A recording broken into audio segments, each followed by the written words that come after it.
నుంచి గొంతు బాగాలేదండి, కొంచెం మాటని కొంచెం క్లారిటీగా అర్థం చేసుకోవడానికి ప్రయత్నించండి. బాగా రాపిడి అయిపోయింది. అయినా మహాకృప ఈరోజు వాక్యం చెప్పాలని ఆశ కలిగి ఉన్నాను. దేవుడు అనుగ్రహించిన ఈ కృపను బట్టి ఆయన నామానికి మహిమ కలుగును కాక. ఆమేన్. దేవుడు ఈరోజు మన కొరకు సిద్ధపరిచిన వాక్య భాగం చూసుకుందాం. హెబ్రీయులకు రాసిన పత్రిక పౌలు గారు రాశారు. అపోస్తలుడైన పౌలు గారు రాశారు హెబ్రీ సంఘానికి. హెబ్రీయులకు రాసిన పత్రిక 7వ అధ్యాయం, హెబ్రీ పత్రిక 7వ అధ్యాయం 26వ వచనం చదువుకుందాం. పవిత్రుడును నిర్దోషియు నిష్కల్మషుడును పాపులలో చేరక ప్రత్యేకంగా ఉన్నవాడును ఆకాశ మండలము కంటే మిక్కిలి హెచ్చైన వాడునైనా ఇట్టి ప్రధాన యాజకుడు మనకి సరిపోయిన వాడు. హల్లెలూయా. దేవుడు వాక్యం దీవించును గాక. గమనించండి, ఇప్పుడు చదువుకున్న వాక్య భాగాన్ని మనం గమనిస్తే ఇందులో ప్రభుని యేసుక్రీస్తు వారి యొక్క లక్షణములు అనొచ్చు, లేదా గుణాతిశయములు అనొచ్చు. ఈ వాక్యాన్ని ఎందుకు తీసుకున్నానంటే, గతంలో ఈ వాక్యం గురించి మన సంఘంలో నా ద్వారా దేవుడు మాట్లాడున్నాడు. ఒక్కొక్క అంశం గురించి వివరంగా తెలుసుకున్నాం. ఆయన లక్షణాలు చెప్తున్నాడు. ఆయన నిర్దోషి అంటున్నాడు, నిష్కలంషుడు అంటున్నాడు, ప్రధాన యాజకుడు అంటున్నాడు. ఏమండి, ఆకాశ మండలం కంటే మిక్కిలి హెచ్చైన వాడు అని ఆయన పరిచయం చేసుకుంటున్నాడు మన ప్రభువైన యేసుక్రీస్తు వారు. ఇవన్నీ ఆయనలో ఉన్న క్వాలిటీస్, ఆయనలో ఉన్న లక్షణములు అనొచ్చు, గుణాతిశయములు అనొచ్చు. అయితే గమనించండి, ఇన్ని మంచి లక్షణాలు కలిగి ఉన్న దేవుణ్ణి ఈరోజు మనము ఆరాధిస్తున్నాం, ఆయన వెంబడిస్తున్నాం. ఈరోజు సిద్ధపడుతూ ఆయన సన్నిధిలో ప్రార్థన చేయడానికి వచ్చాము. అయితే ఇటువంటి మంచి లక్షణాలు మనలో ఉండాలని దేవుడు కూడా ఆశిస్తున్నాడా? ఖచ్చితంగా ఎవ్రీ పర్సన్లో ఉండాలి. ఇలాంటి మంచి లక్షణాలు, ఇలాంటి క్వాలిటీస్ కావాలని దేవుడు ఆశిస్తుంటాడు. గమనించండి, కాగా ఎవడైనను క్రీస్తు యేసునందు ఉన్నాడు, అలా వాడు నూతన సృష్టి. సమస్తము పాతవి గతించును, సమస్తము నూతనమాయను వాక్యం సెలవిస్తుంది. మనందరం క్రీస్తు యేసు నామములో విశ్వాసం ఉంచి ఉన్నాం. అవునండి, క్రీస్తు యేసు నామములో విశ్వాసం ఉంచాం. ఇక్కడికి ఎవరిని చూసి వచ్చాం? దైవ సేవకుని చూసి రాలేదు, లేదా ఇక్కడికి వచ్చిన విశ్వాసం చూసి రాలేదు. క్రీస్తు నిమిత్తం మనం ఇక్కడ కూడుకున్నాం. అంటే క్రీస్తులో మనం విశ్వసించున్నాం, మన విశ్వాసం క్రీస్తులో ఉంది. అప్పుడు ఏమవుతుంది? ఏమి సెలవిస్తుంది వాక్యం? పాతవి గతించును, సమస్తము నూతనం అయిపోయింది. మన పాత జీవితం అంతా నూతనం అయిపోయిందని ప్రభు సెలవిస్తున్నాడు. అయితే పుట్టుకతోనే ప్రతి మనిషికి కొన్ని లక్షణాలు వస్తాయి. స్వానుభావనంగా అతను పెరిగిన పరిస్థితిలో అయినా, లేదా తన తల్లి తన తండ్రి యొక్క లక్షణములతో అయినా కొన్ని లక్షణాలు వస్తాయి. అవి మంచివి కావచ్చు, లేదా చెడ్డవి కావచ్చు, కొన్ని సమాజానికి ఉపయోగపడేవి కావచ్చు. వాట్ ఎవర్ ఇట్, ఏదైనా కూడా ఆ లక్షణాలన్నీ కూడా గతించిపోయి సమస్తము నూతనంగా మనము సృజించబడాలి అంటే ఈ లక్షణాలు మనం పొందుకోవాలి. మనము దేవుని బిడ్డగా అంగీకరించాము. లోకము కూడా ఇతని దేవుని బిడ్డ, దేవునిలో విశ్వాసం ఉంచిన బిడ్డ అంటే ఈ లక్షణాలు, ఈ క్వాలిటీస్ మనలో కనపడాలి. దేవుడు ఈరోజు అదే మనతో మాట్లాడబోతున్నాడు, అలా కూడా ఆశిస్తున్నాడు. ఈరోజు మనందరం ప్రార్థన చేయడానికి వచ్చామండి.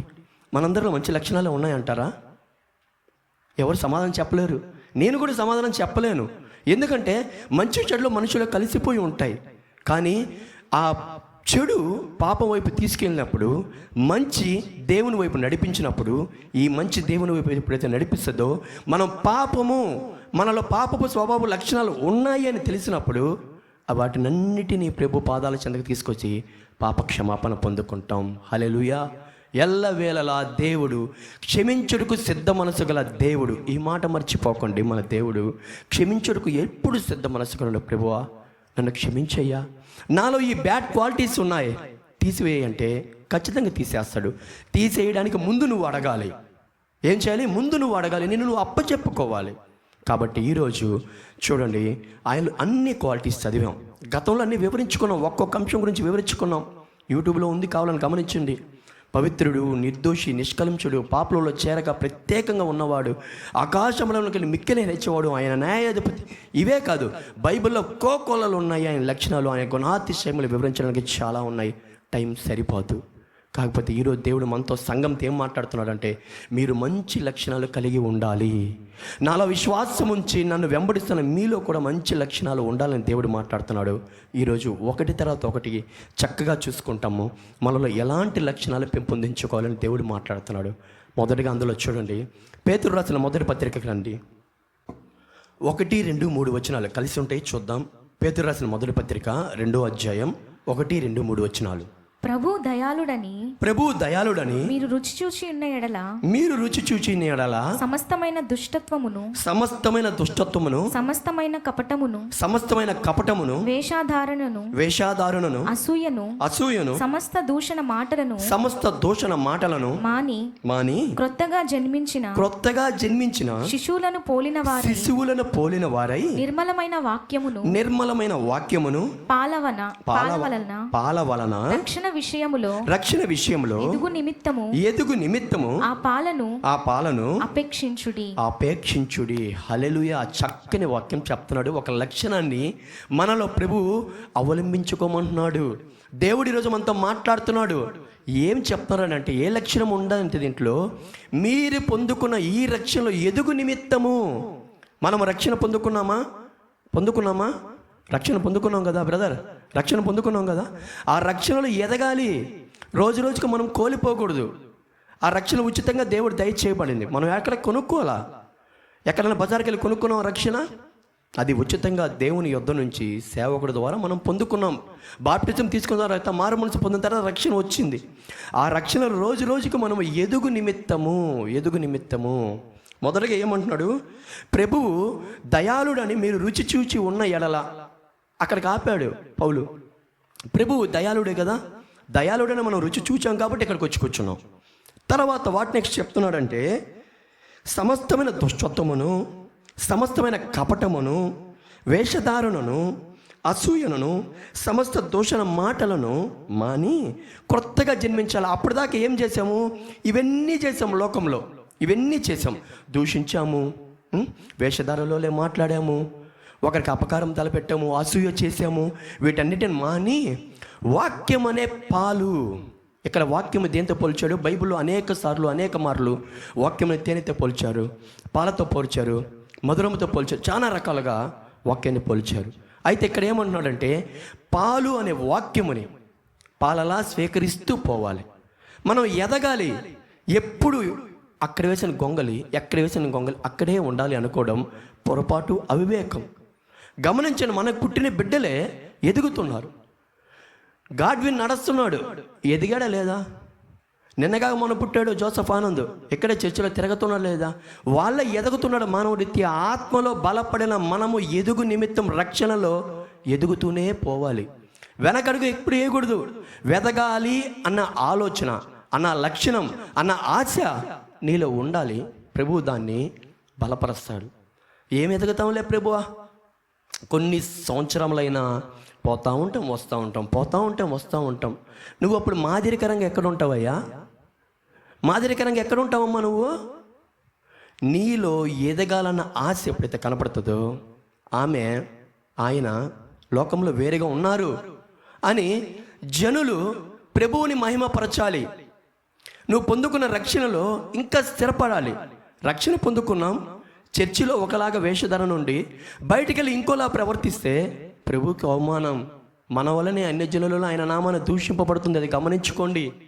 అది ఒకసారి గమనించుకోవాలి. మనం రక్షణ పొందుకున్న ఎదగాలి. వాక్యమే రోజు పాలవలే స్వీకరించాలా.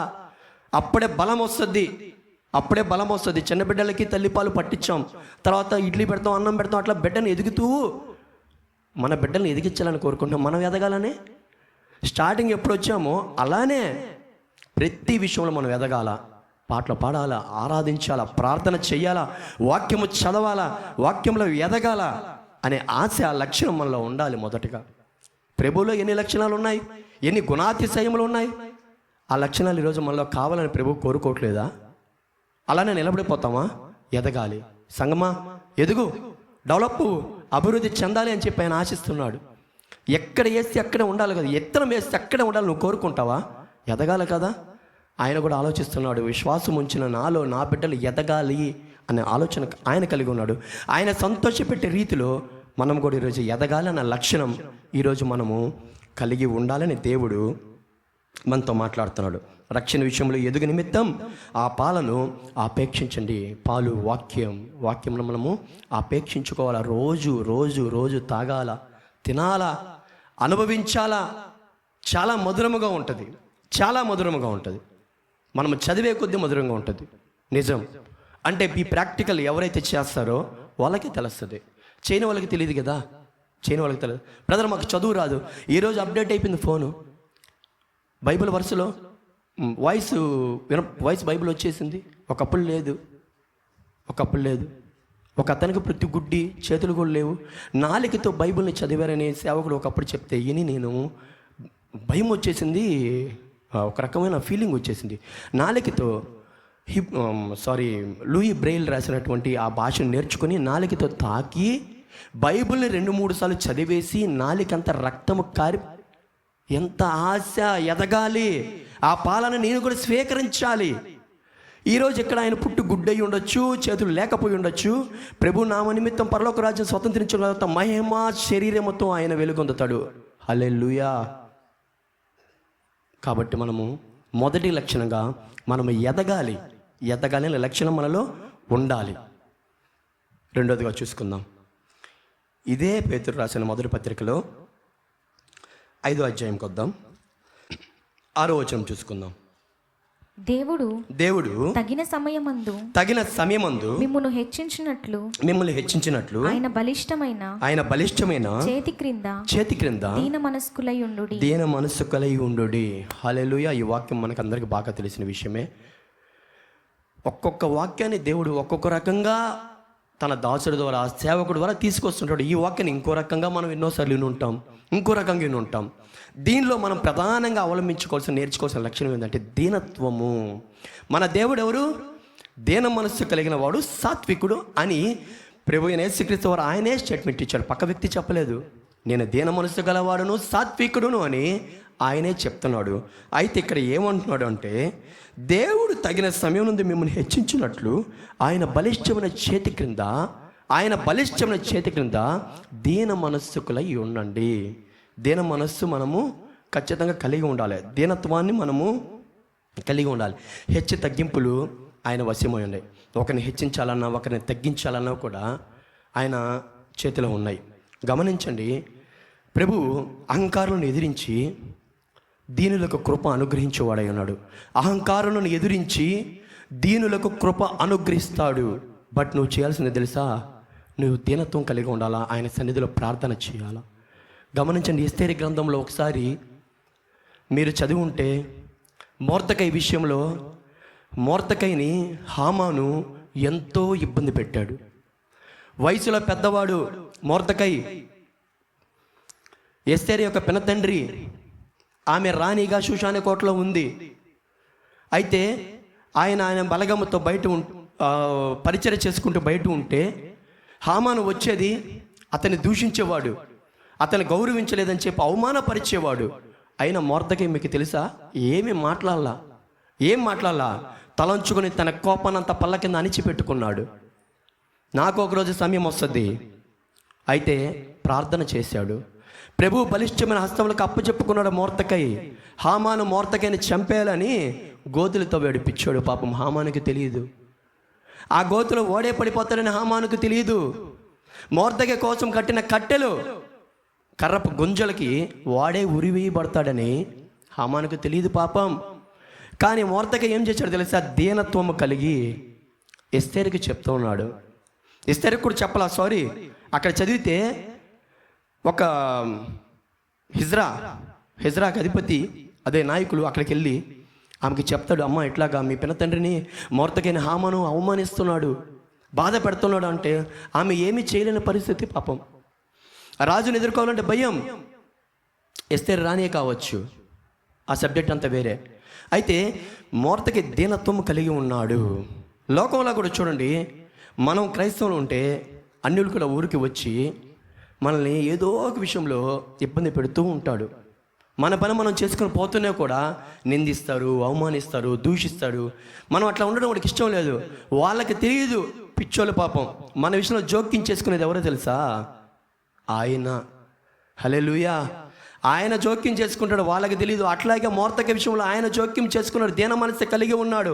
ఒక్క మాట హామాను నల్లా, హామాను ఆఖరికి ఏమైపోయాడు అంటే తను తవ్వుకున్న గుంతలో తనే పడిపోయాడు. దీనత్వం ఆ విధంగా ఉండాలి. దీనత్వం ఆ రకంగా మనం ఈరోజు అవలంబించుకోవాలి. ఆ లక్షణాన్ని మనలో ఇమిడించుకోవాలి.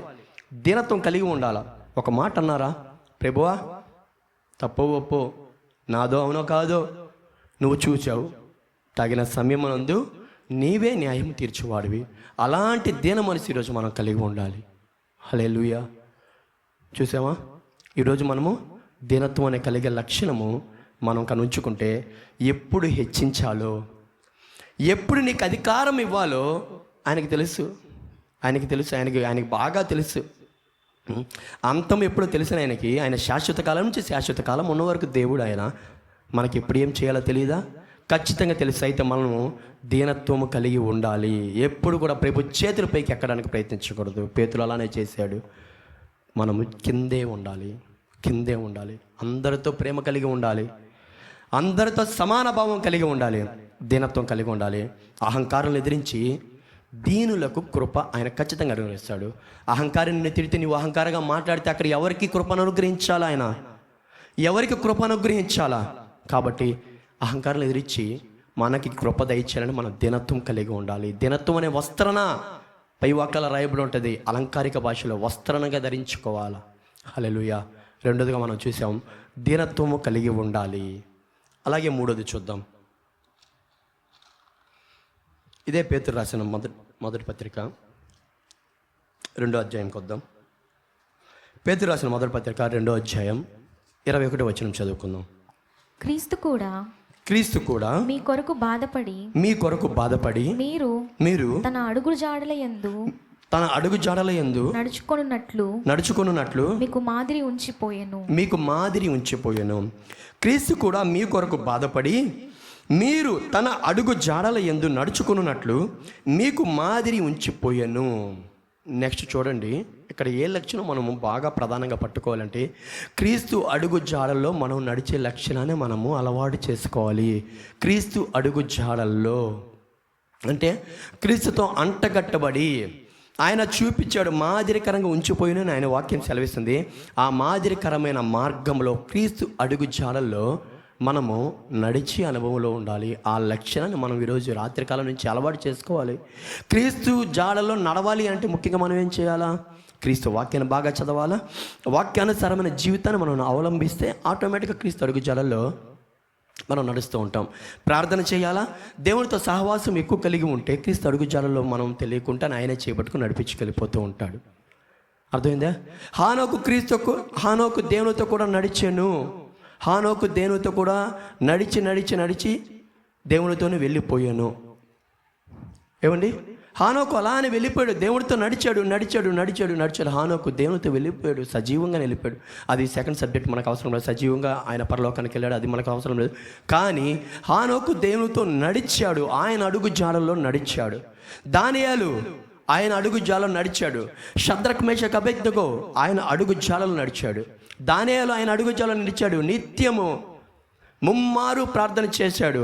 ఆయన గది తలుపులు తెరుచుకొని యెరూషలేము పట్టణపు ద్వారపు వైపు తెరుచుకొని మోకాళ్ళుని ముమ్మారు దానియేలు ప్రార్థన చేశాడు. ఆయన అడుగు జాడలో నడిచాడు. కాబట్టి సింహాల బోనులో వేసినా కూడా సింహములు పిల్లి వలె మౌనం అయిపోయాయి. హల్లెలూయా. ఏమీ చేయలేకపోయాయి దానియేలుని. షద్రక్ మేషక్ అబేద్నెగో ఏమి చేయలేకపోయాయి. అగ్ని గంధకం ఏమి చేయలేకపోయినా, వాళ్ళ వెంట్రుకలైనా కాలిపోలేదు. దేవుని అడుగు జాలలో నడిచారు. వాళ్ళు దేవునికి లోబడ్డారు. ఆ లక్షణం వాళ్ళలో అవలంబించుకున్నారు. ఈరోజు ఆ లక్షణం నువ్వు అవలంబించుకో, అలవాటు చేసుకో. నేను క్రీస్తు అడుగు జాలలో నడవాలి. సింహాలు కాదు, ఎలుగుబంట్లు కాదు, అగ్ని కాదు, లోకంలో ఏ శ్రమ, వేదన, బాధ నిన్ను ముట్టలేదు. హల్లెలూయా. నిన్ను ముట్టదో, భయపడాలా.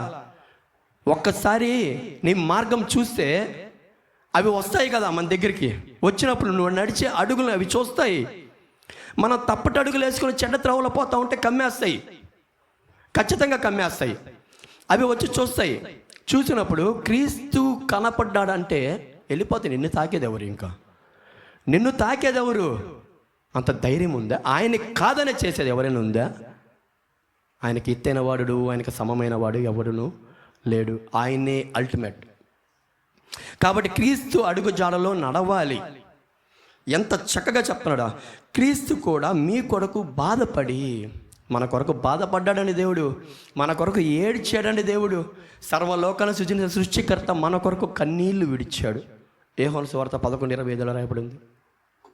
లాజరు చనిపోయినప్పుడు ఆయన ఎంత ప్రేమ! నాకు బాగా నచ్చిన వాక్యం అది. ఎన్నోసార్లు సేవకులు చెప్పాను. ఆయన మన కొరకు ఏడవడం ఏంది సార్? అసలు మన కొరకు ఏడవడం ఏంది? ఆయన సృజించిన ఈ జనం ఎంత ప్రేమ! దేవుడు మన కొరకు ఏందా ఏడ్చేది? బాధపడ్డాడు. ఆయన బాధపడి మీరు తన అడుగుజాలలో నడవాలని, అంతే. ఆయన సిలువ వేయించుకుంది ఆయన అడుగుజాడలో నడవాలని, ఆయన వెంబడించాలని. మా పాప అంతా నువ్వు మూట కట్టుకున్నావా యేసయ్యా, చాలు, ఇక్కడి నుంచి ఫ్రెష్గా మళ్ళీ మేము పాపాన్ని వేసుకొని తిరగతా ఉంటాం, మా ఇష్టం అనుకుంటే ఈ జీవితం వ్యర్థం. ఈ జీవితం వ్యర్థం. ఒక్కసారి గమనించు. ఆ క్రీస్తు అడుగు జాడలో ఆయన నడవాలని, మనం నడవాలని ఆయన మనకి మాదిరిగా ఉంచిపోయాడు. క్రీస్తు మనకి అనేక రకముల మాదిరి ఉంచిపోయాడు. ప్రార్థనలో మాదిరి ఉంచిపోయాడు. ఇలా అడుగు జాలలో నడవడానికి మాదిరిగా ఉంచిపోయాడు. అలా అడుగు జాలలో నడిచి నడిచి నడిచి నడిచి పౌలు గారు పరుగు పందెన మొదలుపెట్టారు. నడవడం కాదు, పరుగు పందెన మొదలుపెట్టి నా పరుగును కడముట్టించి తిని అన్నాడు. హల్లెలూయా. మనం ఇంకా క్రీస్తు అడుగులో అడిగే వేయలేదేమో. గమనించుకోండి, రాత్రికాల సమయంలో క్రీస్తు అడుగులు అడిగే వేయలేదేమో గమనించుకోండి.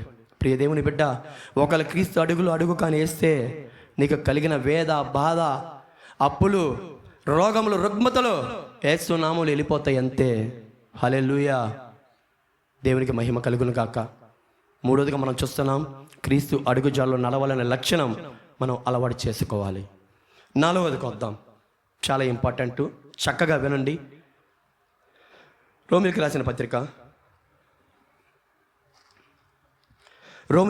పత్రిక 12వ అధ్యాయం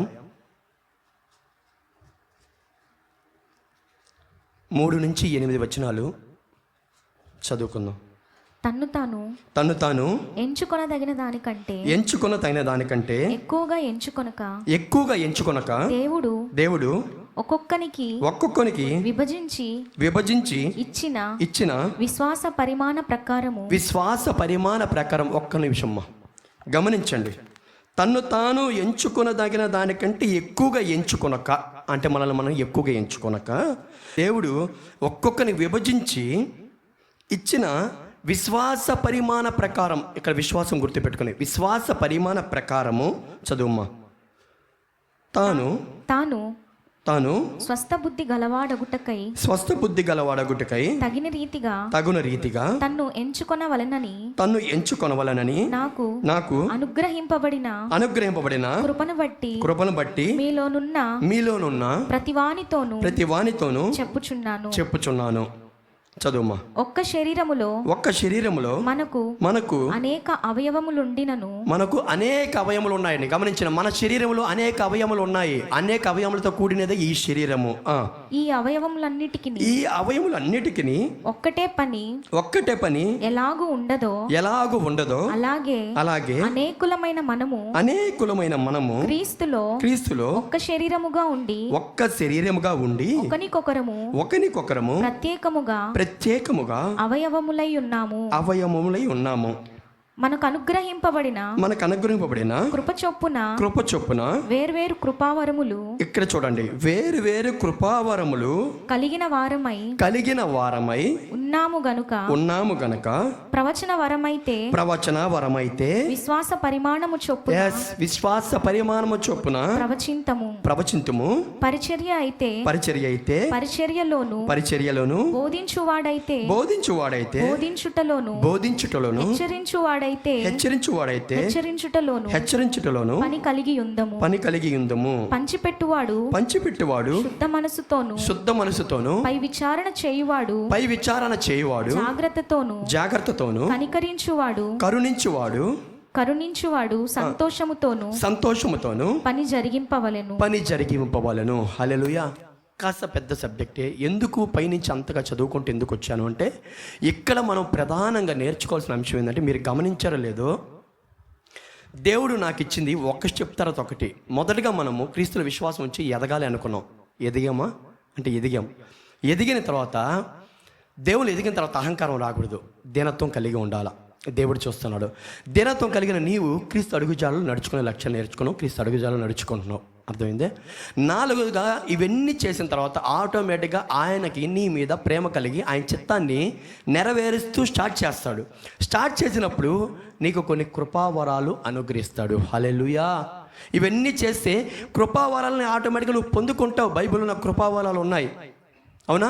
ఈ కృపావరాలని దేవుడు అనుగ్రహించినప్పుడు అందుకే అంటున్నాడు, ఈ కృపావరాలను దేవుని నిమిత్తము ఉపయోగించాలి అనే లక్షణం, ఆశ నీలో ఉండాల. కొంతమంది కృపావరాన్ని పొందుకొని దుర్వినియోగం చేస్తున్నారు. దుర్వినియోగం చేస్తున్నారు. ఈరోజు కూడా ఈరోజు మధ్యాహ్నం కూడా ప్రేయర్ అయిపోయిన తర్వాత నేను వాక్యం టీవీలో పెట్టుకొని చూస్తే, ఒక ఆయన అట్టుపండు అన్నాడు, ఈరోజు కొత్తగా చూస్తే అంజూరపు పండు అన్నాడు. అంజూరపు పండుని ప్రేయర్ చేసిస్తే బిడ్డలను కన్నారు, ఇక్కడికి తీసుకొచ్చి సాక్ష్యం చెప్పారు అని అంటున్నాడు. నీకు ఇచ్చిన కృపావరం నిజమే. కృపావరం ప్రార్థన చేస్తే ఆ తల్లి గర్భవతి అయిన మాట నిజమే. ఈ మధ్యలో అంజూరపు పండు ప్రార్థన చేస్తే అంజూరపు పండు ఏం చేస్తుంది? అంజూరపు పండు ఏం చేస్తుంది? అట్టిపండు ఏం చేస్తుంది? అవేమిలే అంటే మిస్యూజ్ చేస్తున్నారు. నీకు ఇచ్చిన ఈ కృపావరములు, దేవుని ప్రేమ నిమిత్తం నీకు ఇవ్వబడిన ఈ కృపావరములు, దేవుడు చిత్తాన్ని జరిగించడంలో మొదలుపెట్టిన ఈ కృపావరములు ఆయన కొరకే నమ్మకముగా ఉపయోగించిన లక్షణం నీలో అవలంబించుకోవాలా, స్థిరపరచుకోవాలి. ఇప్పటి నుంచే ఎప్పుడైతే నీలో కృపావరాలు అయితే స్టార్ట్ అవుతాయో అప్పుడే ఇలా ఉపయోగించుకోవాలా. అయితే ఇక్కడ గమనించండి, క్రీస్తు ఏక శరీరం కలిగి ఉన్నాడు. ఈ సంఘంకు శిరస్సు. మనమందరం ఎవరము? అవయవములు. మన శరీరము అనేక అవయములతో నిర్మింపబడి ఉంది, అవుందా? అక్కడ గమనించండి, అంత చక్కగా చెప్తున్నాడు. ఏ అవయవానికి ఆ పని అప్పచెప్పబడింది. కుడి చేయి చేసే పని ఎడం చేయి చేయదు, ఎడం చేసే పని కుడి చేయి చేయదు. తలకాయ చేసే పని కాలు చేయదు, కాలు చేసే పని తలకాయ చేయదు. కొంతమందికి ఏడు ఉంటుంది అంటారు, బుర్ర అంటే ఏంది? అది పని చేస్తుంటుంది. కొంతమంది ఇది పని చేసినప్పుడు ఇటు పోడు, వెనక పోతుంటాడు. ఇది పని చేస్తే కరెక్ట్గా ముందుకు పోతాడు, అవునా? అంటే ఇవన్నీ ఒక పని చేస్తే ఒక పని చేయదు. కన్ను చూస్తే కన్ను వాసన చూస్తుందా? చూడదు. ముక్కు చూస్తుందా? చూడదు. కాబట్టి ఆ రకంగా ఇక్కడ కూడి వచ్చిన కృపావరాలతో నింపబడిన ప్రియ బిడ్డలు, దేవుని బిడ్డలు ఎందుకు తొందరపడబాకండి. మీకు ఇచ్చిన కృపావరాలు దేవుని చిత్తంలో తెలుసుకొని పరిచర్యలో ఉపయోగపడండి. ప్రవచించే వరం అయితే ప్రవచన వరము పొందుకుంటే ప్రవచన వరము దేవుని కొరకు వాడబడండి. పాటల తలాంతులను ఉపయోగించుకోండి. అధికమైన మేలులను మీరు పొందుకుంటారు. హల్లెలూయా. దేవుని కృపావరములు పొందుకోవాలి. పొందుకున్న దాన్ని సక్రమంగా వినియోగించుకున్న లక్షణం మనల్ని అలవాటు చేసుకోవాలి. ఇది ఎక్కడ కూడా దుర్వినియోగపడకూడదు. మనం ఎన్నోసార్లు విన్నాము. పాట కూడా తెలుసు. ఒక ప్రియ బిడ్డకి ఆ తలాంతి ఇస్తే ఎక్కడో అన్ని జనాల మధ్య పాట పాడింది, ఇబ్బందికి గురి అయింది. చూడండి, ఆ తలాంతు, ఆ వరం పొందుకొని కూడా మిస్యూజ్ చేస్తున్నారు. ఆ లక్షణం ఈరోజు మనలో ఏర్పరచుకోవాలి. ఆ లక్షణంలో స్థిరపరచుకోవాలా. నేను పొందుకునే కృపావరము దేవుని కొరకే ఉపయోగపడాలి అనే లక్షణం మనలో బాగా ఉండాలి. కృపావరం కలిగిన వారం ఉన్నాం కనుక ప్రవచన వరం అయితే విశ్వాస పరిమాణం చొప్పున, ఇందాక అండర్లైన్ చేశాను, అది విశ్వాస పరిమాణం చొప్పున ఆ కృపావరాలు కూడా ఇవ్వబడతాయండి. దేవునిలో నీలో ఎంతైతే విశ్వాసం ఉందో ఆ విశ్వాసం బట్టే మన మీటరు, ఆ విశ్వాసానికి ఒక మీటర్ ఉంటుందండి దేవుడి దగ్గర, మనకు కనపడదండి. ఆ విశ్వాసానికి ఒక మీటర్ ఉంటుంది. నీలో ఉన్న విశ్వాసాన్ని బట్టి ఆ కృపావరాలు నీకు దయచేయబడుతుంటాయి. స్వస్థత వరము, ఏమండి, దెయ్యముల నుంచి విడిపించే వరము. ఎన్నో సంఘములను మన కళ్ళతో చూసాం. కృపావరములు లేవంటున్నారు ఈరోజు. లేకపోతే ఎందుకు రాయించారు? బైబిల్ ఎందుకు రాయించారు? భ్రష్టు పట్టించేస్తున్నారు జనాభా. దైవ సేవకులే భ్రష్టు పట్టించేస్తున్నారు. అబద్ధ బోధకులు నమ్మకండి. దయచేసి వచ్చి చూడకండి. ముందుగా మన స్థానిక సంఘ కాపరి ఏ వాక్యం చెప్తున్నారు దాని మీద ధ్యాస ఉంచండి. యూట్యూబ్ చూడొద్దని అనట్లేదు, పాటలు వినండి. రకరకాల బాధలు. ఒక ఆయన ఇది అంటాడు, ఒక ఆయన అది అంటాడు. మైండ్ అంతా గలిబిలైపోద్ది. అస్సలు వదిలేస్తున్నాం. కాబట్టి కృపావరంలో నేటికి ఉన్నాయి. ఆనాడు చేసిన అద్భుతాలు దేవుడు ఈనాడు కూడా చేస్తున్నాడు. హల్లెలూయా. ఆయన నిన్న నేడు నిరంతరం ఏకరీతిగా ఉన్న దేవుడు. మారాడాయా? ఎక్కడైనా మారాడా? మరి బైబిల్లో వాక్యం ఎట్ట మారిపోద్ది? ఎందుకు మారిపోద్ది? నెవర్. కాబట్టి మనం పొందుకున్న కృపా వరములను జాగ్రత్తగా వినియోగించుకోవాలి. దేవుని చిత్తాన్ని జరిగించే వారిగా ఉండాలి. ఆ లక్షణం మనం ఈరోజు అవలంబించుకోవాలి, డెవలప్ చేసుకుంటాలా. ఈ బిడ్డ గమనించు, అడుగు కృపావరాలు నీ కొరకే, నా మహిమ కాదు. మనం ఎవరమే? ఈరోజు రమ్మంటే వెళ్ళిపోవడమే, సాయంత్రం తట్టపట్ట సర్దుకుని లేదని గొళ్ళే పోతా ఉండడమే. కాబట్టి ఆ కృపావరాలను సక్రమంగా వినియోగించుకునే రీతిలో ఆ లక్షణం మనం ఏర్పాటు చేసుకోవాలి. ఇంకోటి చూసుకొని ముగించేసుకుందాం. మొదటి తెస్సలోనికైకి రాద్దాం. మొదటి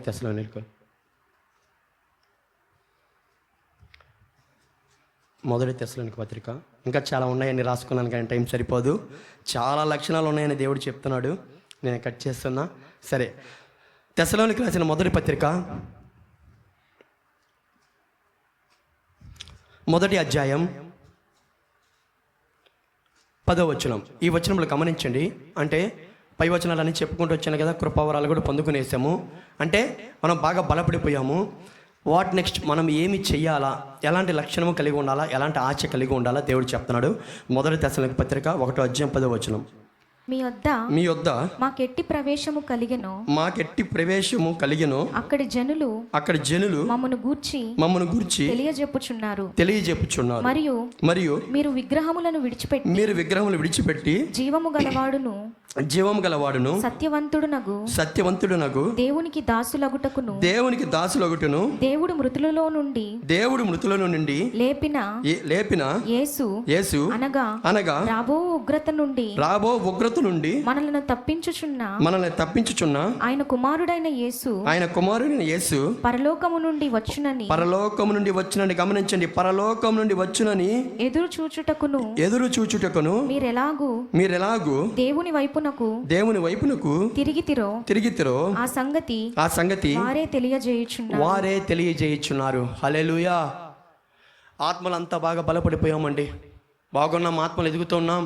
ఇంకా ఫైనల్ మనం ఎవరి కోసం ఎదురు చూస్తున్నాం?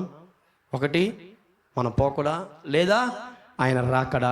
ఆయన రానయ్యున్నాడు, రాజులకు రాజుగా, ప్రభువులకు ప్రభువుగా, చక్రవర్తులకి చక్రవర్తిగా. మొన్న యూట్యూబ్లో చూసా, రెండో క్రీస్తు కూడా వచ్చేసాడంట. ఒక ఆమె అయితే ఆమె యేసు ప్రభువు అంట. రకరకాల ఆమె యేసు ప్రభు అంట మొదటి రాకల్లో. ఇంకో ఆమె వచ్చి ఆమె రెండో రాకల్లో యేసు క్రీస్తు అంట. ఒక ఆయన అయితే అబ్బో ఏమేమి చెప్పేస్తున్నారు. అందుకే ఇక్కడ అంటున్నాడు, అలాంటి వాళ్ళకి అందరూ పూజిస్తున్నారే, విగ్రహములను విడిచిపెట్టేసేసి వాళ్ళ విగ్రహంతో సమానమే. వాళ్ళ దగ్గరికి వెళ్ళే వాళ్ళంతా విగ్రహారాధికులు అయిపోతారు. భజన చేసుకునే వాళ్ళందరూ విగ్రహారాధికులు అయిపోతారు. వాళ్ళ దగ్గరికి వెళ్ళి మీరు గొప్ప అనుకుంటా ఉన్నారనుకో, ఆయన వచ్చి అందరిని తీసుకెళ్ళిపోతారు. కళ్ళు తెరిచేలోపు నరకంలో ఉంటారు వీళ్ళందరూ. హల్లెలూయా. దేవుడు మన మనోనేత్రాలు వెలిగించాడు. క్రీస్తు ఇంకా రాలా. వస్తే ఎలాంటి సూచనలు ఉంటాయి కూడా ప్రకటన గ్రంథం అంటే వాళ్ళు ప్రకటన గ్రంథం అసలు ఓపెన్ చేస్తే కదా అక్కడ తెలిసేదే. ఎలా రాయబడింది, క్రీస్తు వచ్చినప్పుడు ఎలాంటి బూరధ్వనులు వినపడతాయి, మేఘంలో ఎలాంటి సూచక్రియలు కనపడతాయి అనేది చదివితే కదా. చదవనీయుడు ఒకడు ఉన్నాడు కదా, అపవాది చదవనీయకుండా కళ్ళు గ్రుడ్డితనం చలువు చేసి ఉన్నాడు. మనం క్రీస్తు రాకడ కొరకు నిత్యం కనిపెట్టి ఉండాలా. ఏమో ఈరోజు రాత్రికే వస్తున్నాడేమో, ఆయన చిత్తంలో ఉంది, మనకేం తెలియదు. ఈరోజు రాత్రికే వస్తున్నాడేమో, లేదా రేపు రాత్రికో, ఆయన ఇష్టంలో, ఆయన బౌండరీ, సమస్తము ఆయన స్వాధీనంలో ఉంది. ఈ ఒక్క విషయం తలుచుకుంటే గూసుముసు వచ్చేస్తాయి. భయం. ఒకవేళ వచ్చేస్తే పాపక్షమాపణ, ఈరోజు నేను పరిశుద్ధిని కాదు కదా, పాపక్షమాపణ పొందుకోవడం పనుకుంటే నరకానికి వెళ్ళిపోతే ఉయమ్మ భయం. ఆ భయం ఎక్కడున్నంతసేపు నిన్ను ఆత్మలో రక్షిస్తూనే ఉంటాడు దేవుడు. హల్లెలూయా. పరిశుద్ధాత్మ దేవుడు ఎప్పుడు కాపాడుతున్నాడు. అందుకే ఆయన యందు భయము భక్తి రెండు కలిగి ఉండాలి.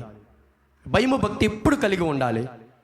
ఎప్పుడైతే భక్తి చేసుకుంటున్నావు అని చెప్పి భయాన్ని వదిలేస్తావో ఆ భక్తిహీనుల వల్ల అయిపోద్ది. గమనించండి, భక్తిహీనంగా అయిపోద్ది. నేను భక్తి చేస్తున్నాను, భయం లేదనుకుంటున్నావు. ఈరోజు భయపడు. ఆయన సన్నిధికి గడగడ వణుకుచూ రావాలని చెప్తున్నాడు. మనల్ని సృష్టించింది ఆయన. ఏ క్షణమైనా రావచ్చు. నరకంలోకి వెళ్ళిపోతే ఏంటి పరిస్థితి? అగ్ని ఆరదు, పురుగు చావదు. అంతే. ఇంకా హాహాకారాలు, గ్రాఫిక్స్ వేసి టీవీ ముందు చూపిస్తేనే అయిపోతుంది మనకి. గాఢాంతకరమైన చీకటి. కరెంటు పోతే 10 నిమిషాలు ఉండలేవు నువ్వు. అంత భయం పడేదానివి, భయపడేవాడివి. అక్కడ ఆ చీకట్లో ఎట్ట ఉండాలనుకుంటున్నావు నువ్వు? ఆ చీకట్లో ఎట్ట ఉండాలనుకుంటున్నావు? దేవుని చేతిలో చాటు ఉంది, ఆయన చెరిగేస్తాడు. జాగ్రత్త కలిగి ఉందాం. క్రీస్తు రాకడ కొరకు ఆయన సన్నిధిలో నిత్యం కనిపెట్టు వారముగా ఉండాలి. ప్రభువా, నీ రాకడలో నన్ను, నా కుటుంబాన్ని, నా సంఘాన్ని జ్ఞాపకం చేసుకో. మా అనుదిన ప్రార్థన అదే. దేవుని సన్నిధిలో చెప్తాను, మమ్ములను, మా సంఘమును, సంఘ విశ్వాసులను, ప్రపంచ యావత్తు పరిశుద్ధులను జ్ఞాపకం చేసుకోయ్యా. జ్ఞాపకం చేసుకో. ఆయన జ్ఞాపకం చేసుకుంటాడు. ఆయన మరువని దేవుడు, మర్చిపోని దేవుడు. ఆయనకు అన్నీ తెలుసు. బట్ మనం అడగాల, నోరు తెరిచి అడగాల, ఆయనకి చెప్పాలా. క్రీస్తు రాకడ కొరకు మనము సిద్ధపడి కనిపెట్టే ఒక లక్షణం ఈరోజు రాత్రి మనం అవలంబించుకోవాలి. ప్రభు సన్నిధిలో ప్రార్థన చేయబోతున్నాం. మనం ఇలాంటి లక్షణాలన్నీ అవలంబించుకోవాలా. క్రీస్తు ఏమై ఉన్నాడో మనం చూసాం. పవిత్రుడు, నిర్దోషి, నిష్కలంషుడు, ఆకాశమండలం మిక్కిలి హెచ్చమైనడు, ప్రధాన యాజకుడు అని ఇలాంటి లక్షణాలు పొందుకున్నాం. దేవుడు ఇలాంటి లక్షణాలన్నీ మనము ఎదగాల. పాలవలే వాక్యాన్ని స్వీకరిస్తూ ముందుకు వెళ్ళాలా. దీన మనస్సు కలిగి ఉండాలి. నా అడుగుజాలలో నా బిడ్డ నడవాలి. కృపావరంతో నింపబడాలి. నా రాకడ కొరకు సిద్ధపడి ఉండాలి. ఇలాంటి లక్షణాలు దేవుడు మనల వైపు చూస్తూ ఉంటాడు, లక్షణాలు పరిశీలిస్తూ ఉంటాడు. కాబట్టి ప్రియ సంగమా, ఇలాంటి లక్షణాలు మనము అలవాటు చేసుకుందాం. క్రీస్తు రాకడ కొరకు సిద్ధపడదాం. నేడు దినం చేస్తున్న ప్రార్థన నుంచి ఎప్పుడు కూడా ఇలాంటి లక్షణాలు ప్రభువా నాలో అవలంబించుకోవాలి, నాకు అలవాటు చేయి. చెడ్డ లక్షణాలు ఉండొచ్చు, ఉండవని ఎవరు చెప్పరు. బట్ మానుకుందాం. ఈరోజు నుంచే మానుకుందాం, వదిలేసుకుందాం. ప్రభు ఏదైనా చేయగలడు, ఆయనకి సమస్తము సాధ్యం. కావున ప్రభు మన అందరి వెనుకలలో ఈ మాటలను దీవించి ఆశీర్వదించును గాక. ఆమేన్.